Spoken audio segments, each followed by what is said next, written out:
Now, in addition to the original frame, a second one had appeared on the mirror.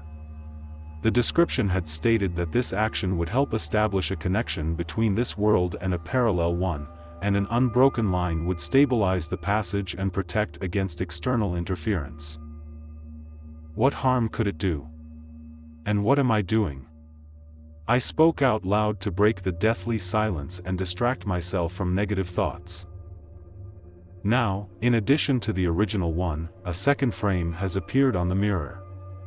The description stated that this action will help establish a connection between this world and the parallel one. A continuous line stabilizes the passage and protects against external interference.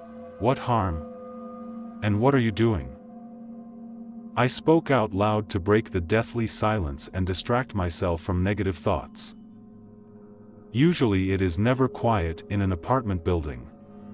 So that drunkards scream under the window. Then the neighbors decide on the themes of the night to build water procedures. But today, as luck would have it, everything is still the same, as if they had died out, leaving me alone. I exhaled slowly and looked at my watch again. I've been fiddling around for 10 whole minutes. It's definitely too late to turn back now, right? I didn't want to repeat this horror, so I decided to go all the way and put the dish, with the candle slightly to the side so that it is not reflected in the mirror, but light is allowed. Change your face. You looked nervous, as if you were getting ready to speak in front of a crowd. Fingers a little trembled, and my back began to sweat, causing my thin t-shirt to immediately stick to my skin, causes an unpleasant sensation of someone's touch. I stared at my reflection. My own double stared at me, the usual incredulous look from under the eyebrows. Thick, unkempt eyebrows. Agreed.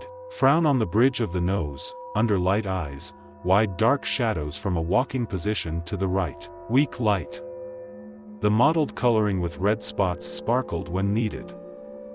The prisoner on the other side has my strange, crazy features. I involuntarily licked my slightly parted chapped lips, between which there showed teeth with yellow edges, and cleared his throat. At this witching hour, 9:33, I healed for a second and rubbed myself. Bridge of the nose, what a Spanish shame. I don't know what was worse, standing in the dark in front of a bloody mirror, or incredible embarrassment that made me want to hang myself. Anyway, I took a minute and started again. At this witching hour, I call upon spirits that will hear me. I summon demons that will listen to me. I invoke all the gods that, might agree to answer my pleas. Humbly, I offer my fear. Please accept this sacrifice and grant me luck.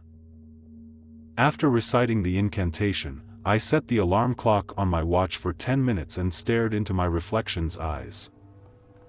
This ritual was somewhat reminiscent of the infamous divination during holidays when a girl sits in front of a mirror and begins searching for her future husband's reflection. I had read about this phenomenon even before my friend sent me a link to this ritual, and there was nothing particularly special about it. Moreover, science had repeatedly proven that it was merely a product of imagination, devoid of any mysticism. Just like the question of why we don't notice our own noses, the brain simply stops paying attention to something static. Therefore, if you don't take your eyes off your reflection for a whole 10 minutes, it would naturally cease to exist in your perception. Nevertheless, I followed the rules more as a precaution than out of belief in the supernatural. The candle burned peacefully on the saucer. The flame occasionally flickered, releasing a trail of slightly blackened soot, and drops of wax dripped down, forming a small puddle at the base. Nothing is happening. What did you expect, you idiot? Silence. Darkness. The burning candle and the quiet ticking of the second hand, making another round. Minutes passed surprisingly slowly. I kept my gaze fixed on my reflection, as I was not allowed to divert my eyes. The author of the ritual wrote that creatures summoned in response to the incantation might kill you if even a moment's confusion allowed them access to your world. However, I adhered to the rules more for safety than belief in the supernatural. The flame danced at the tip of the wick. Thanks to this lighting, strange, blurry images occasionally flashed in the mirror, and the shadows on my face grew denser. Seconds ticked away. To be honest, it was starting to weigh on me imperceptibly. I focused on my breathing. Even though my gaze was fixed on my reflection's eyes, the size of the mirror allowed me to observe what was happening behind me. The shower curtain swayed slightly. Apparently, a breeze had risen outside, causing a draft from the ventilation. The reflection of my figure cast a long, pointed silhouette in the opposite corner. It seemed to dance in time with the flame, bending and twisting to a melody only it could hear. Suddenly, the room felt chilly. My body twitched slightly from the coolness, and I exhaled, half expecting a puff of vapor to escape my lips, as in that silly TV series. But nothing of the sort happened. Come on, it's just self-suggestion, I reassured myself. Tick-tock, tick-tock. Above my head, there was a rustling sound. I instinctively almost glanced away to see what was happening but managed to restrain myself just in time. I had to make a considerable effort to redirect my attention to the ceiling, focusing solely on it, without moving my eyeballs.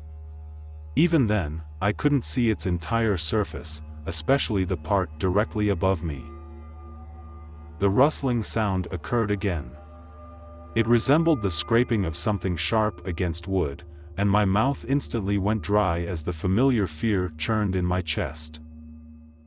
However, the mystery quickly unraveled when I heard the meowing of a cat.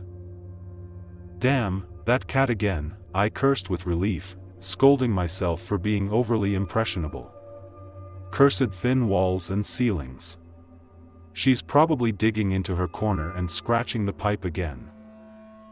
I chuckled. That little troublemaker. Then, the light switch outside the door suddenly clicked. I froze. My face in the mirror instantly paled. My eyes widened, intensifying the eerie gleam of reddened whites, and my pupils dilated sharply, squeezing out the irises. Without averting my gaze from the mirror, I saw the familiar white light from the LED bulb appear under the bathroom door. Its rays penetrated inside through the thin gap between the floor and the bottom edge of the door, casting a glossy glow over the ceramic tile surface and part of the adjacent shelf. But this was impossible. It was a one-room apartment with securely locked entrances and a sole occupant, who now stood alone in the bathroom. No one else had keys to the apartment. Furthermore, I hadn't heard anyone unlock the door. So, the person who turned on the light was already inside? The light seeping from under the door flickered and wavered. This occasionally happened when someone passed by outside, but...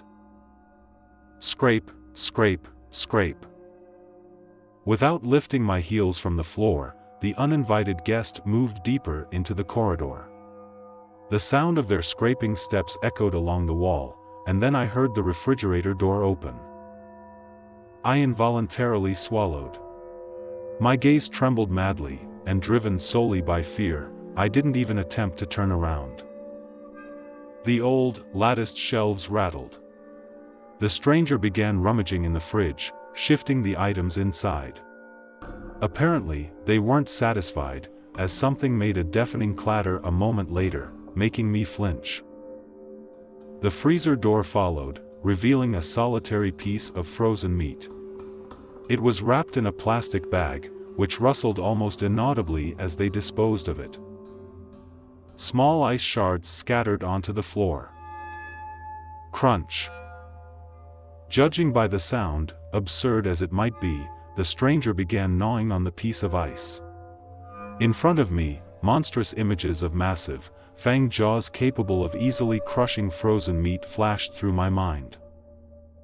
I remained silent, not daring to make a sound.